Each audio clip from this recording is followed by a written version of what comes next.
You might have heard of the term prompt chaining in the context of AI engineering, and you might be wondering how to apply it. In this short workflow tutorial, we are going to check out the structure of this very simple technique with code examples. You'll see it's not that complicated, but there are important trade-offs to keep in mind. For those that are new to the channel, I'm Yassine, a published researcher and machine learning practitioner who love to teach. We'll first start by an overview of the technique, followed by a quick analysis of the cost-benefit trade-offs in using it. We'll then quickly jump into an example project. In here, we're going to check out both the no-code and Python way of building the pattern. Finally, we'll see how to augment the whole workflow using backend engineering techniques. Let's start with the overview. In prompt chaining, you have multiple very defined steps being followed that pass through LLMs. Each LLM has a very specific job to do in that flow. This pattern is mainly used when you have clear subtasks, since you can reduce the context load on each of the LLM calls. If we go from left to right, we'll have the following in a typical workflow. First, the input from the user or the system is passed to the first LLM. The system prompt of each LLM will have the task it needs to accomplish properly spelled out. Since we're going to have a few steps in a chain, we need to make sure that each LLM will receive somewhat structured inputs and produce constant structured output. It is usually useful to use some sort of formatting language for the data exchange, like XML. There can also be deterministic element in the flow, like a conditional gate. Another reason why having structured output across LLM calls is important. As we continue down the chain, the LLM will continue ingesting the input from the previous step and outputting semi-formatted output to the next. Each task should be well defined and distinct while having good context about the overall objective of the system. At some point, there is a final LLM call, which gives us our desired output that we will return to the user or the system. This technique is similar in a sense to the machine learning technique called boosting. It's not exactly a one-to-one, but it's kind of the same idea. In that specific depiction of boosting, we wouldn't have the intermediary step used to do a voting at the end. Now let's take a look at a few pros and cons of doing prompt chaining. First, the benefit is clear as your tasks become more complex. It helps you reduce context load to LLM, making them a bit less confused. It also allows you to insert deterministic action in your system, avoiding giving tasks to LLM that don't require the input. Finally, it generally improves reliability in the final output because each call is tightly constrained. There are pretty sizable cons you need to be aware though. First, it does increase the maintenance to the system because now you have proliferation of prompts and model calls. There is an increase in latency also, which is pretty obvious. The more LLM steps you have, the longer a response will take. Finally, as models get better at handling complex tasks, breaking down the steps might not be as relevant. Let's see how this workflow can be used with an example for unstructured email parsing. The project is pretty simple. Let's say we have a platform that handles exchange between buyers and suppliers through emails. We'll build a simple agentic system that can take a raw email and structure it in a way that we can extract all the important information so that it can let the buyer know what they should do next.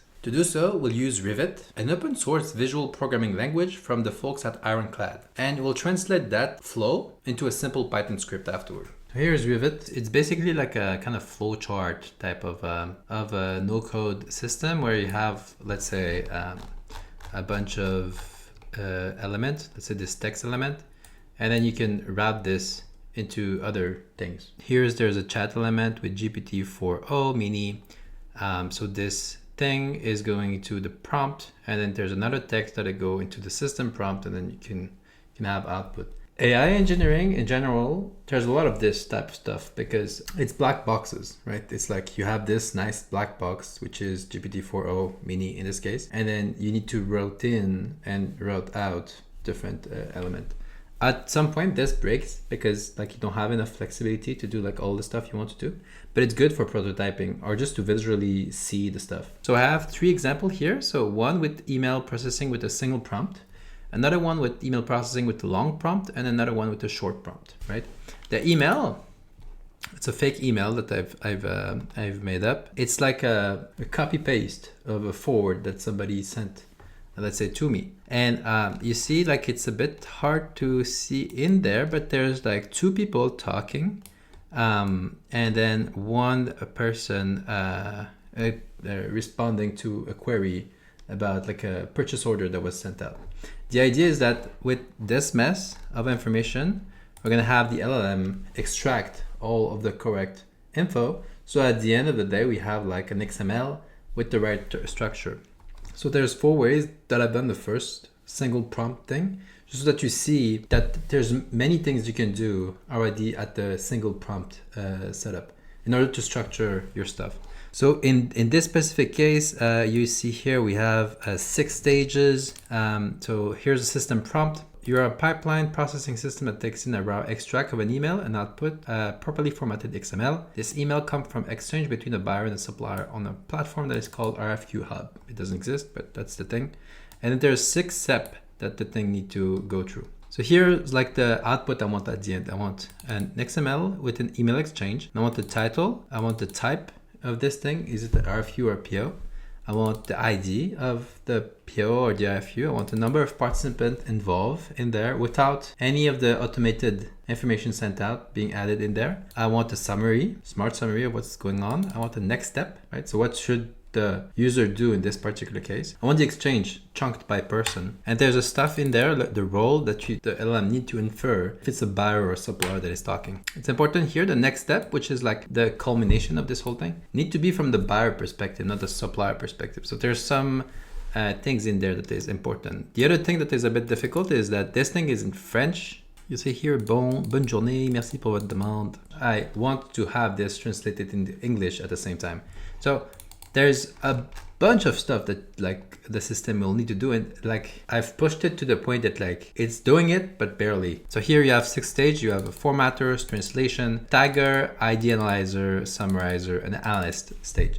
So this is a very, very bulky kind of prompt, but each step is like chunked into like a small task that they need to do. It's just that we've put it into one prompt. After that, we're going to put it into multiple prompts. So let's take a look at like each of the step. You see here, we have a formatter step where we ask like that the format the exchange in XML, and then the information about what to format what is inside the tags here. There's some precision I'm giving every time. So here, make sure to remove all email signature. I don't want to have that. Email sent on behalf of a buyer with engineering at rfqhub.co are automated. You can simplify them by removing the URL.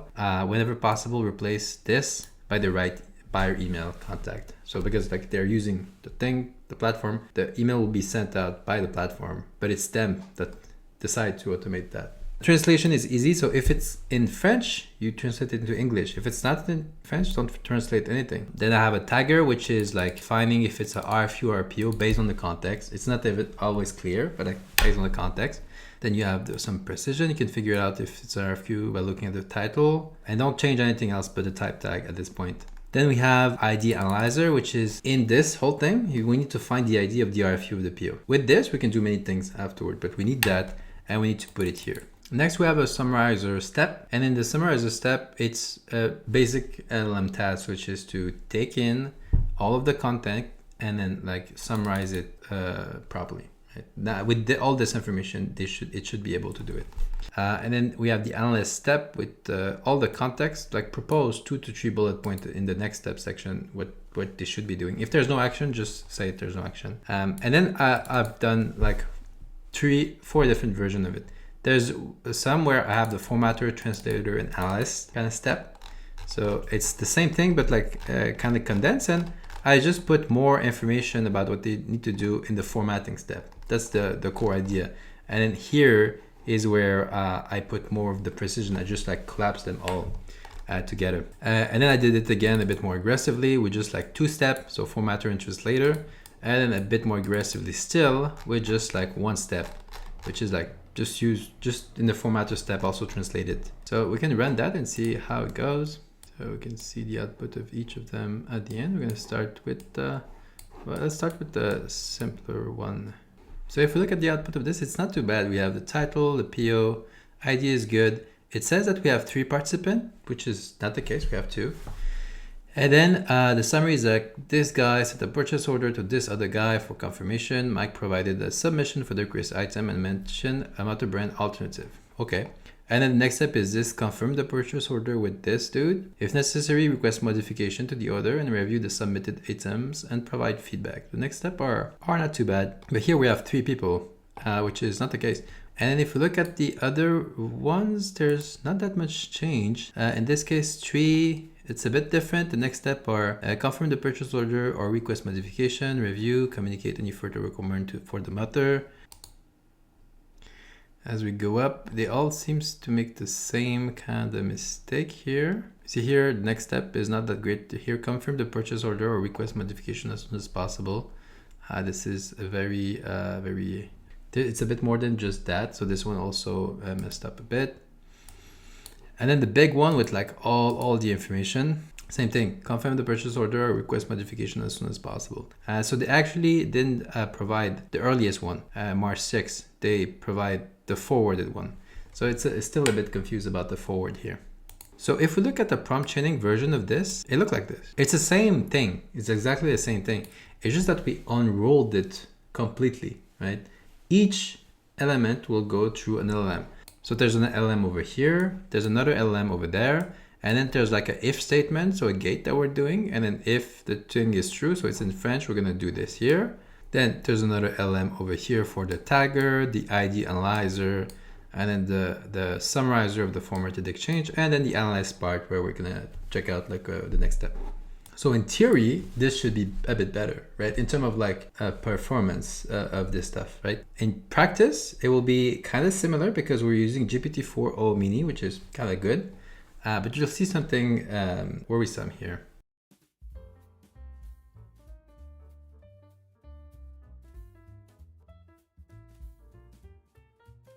It took 30 seconds to finish. If a user was calling this function, this whole thing, 30 seconds it will take before you get an answer back, which is pretty bad.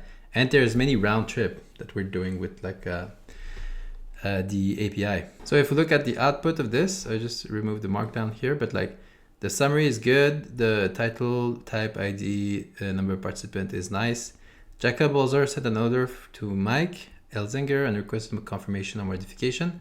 Mike provided a quote for the item and mentioned forwarding a repair request to a colleague along with the alternative engine option.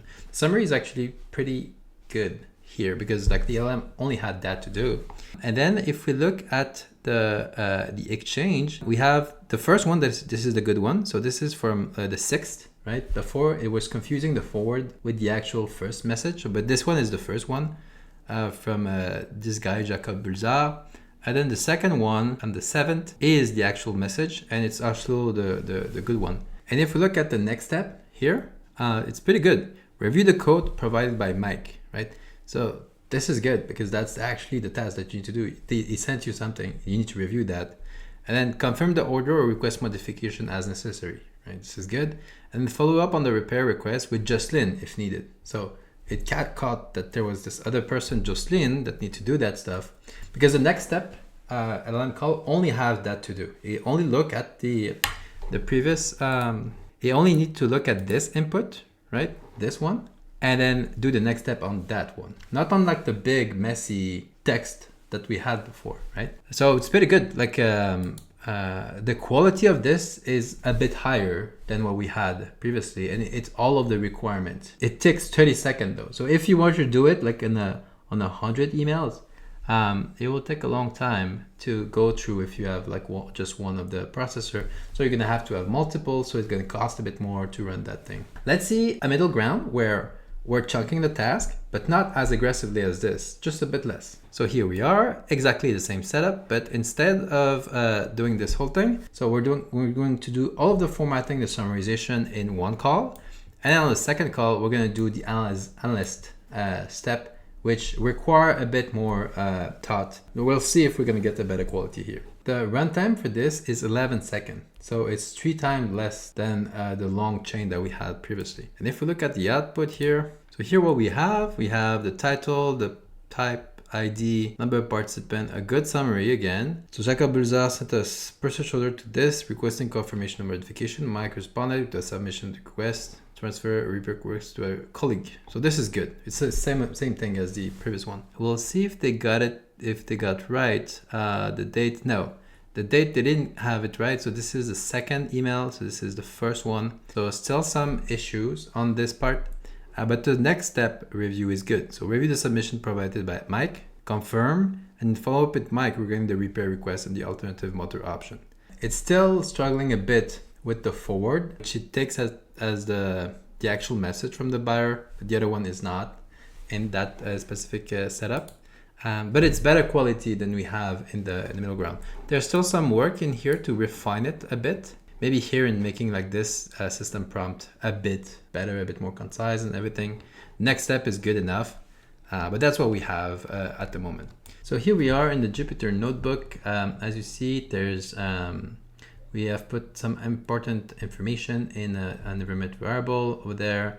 We're going to use the OpenAI client to do our stuff. You can use Cloud or whatever, or even a local LLM.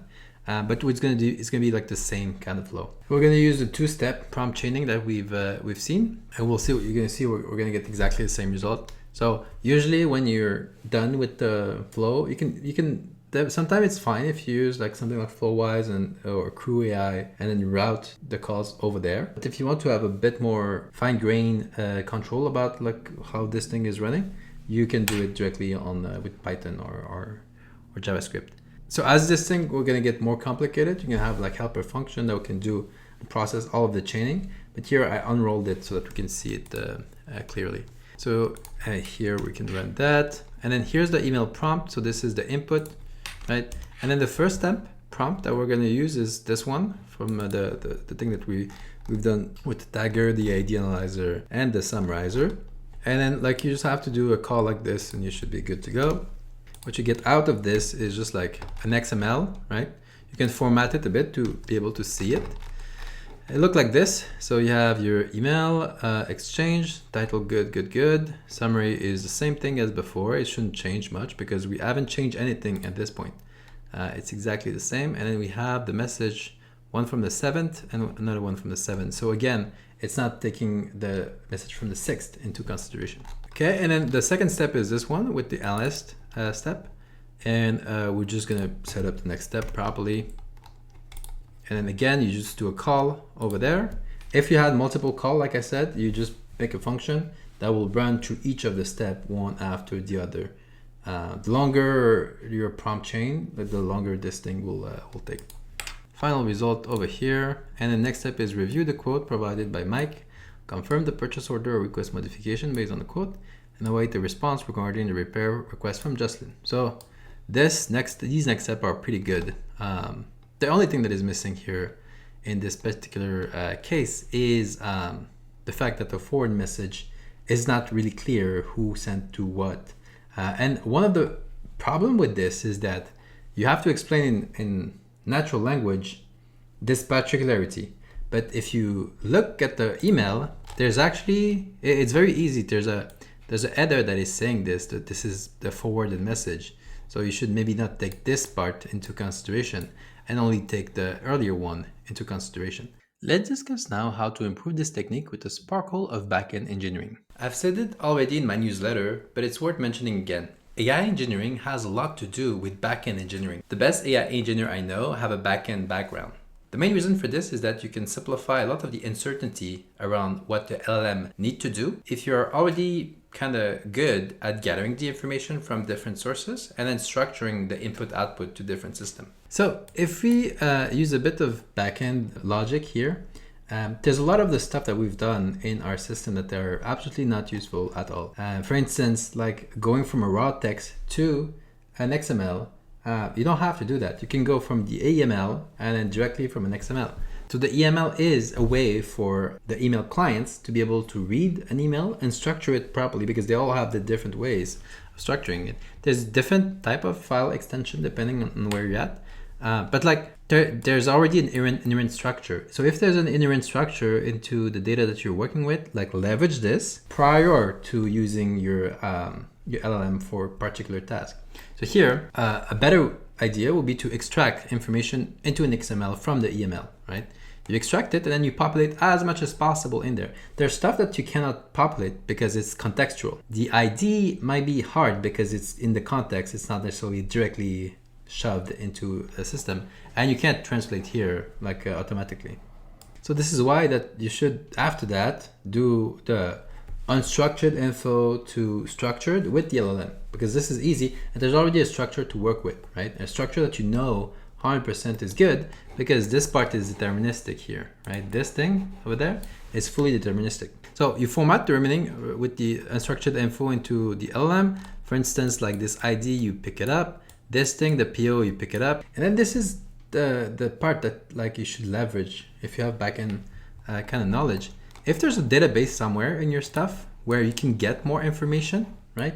Do that, like augment the info that you have here with something from your database. So instead of making a call to LLM, make a call to a database with the proper thing that you're trying to get to. So for instance, here in this particular case of like RFQ Hub, the roles of the folks, you can infer that from their email because it was sent from your system. Check this back out to see like if it's sent out from a supplier or buyer. You get these profile and then you're able to inject that information straight up into that flow. And then the rest also, like maybe the only thing that will be difficult here will be this this part, but with the LLM you can infer it and then you can check it out, double check if it's like it's related to a PO or RFQ, so you can be very sure.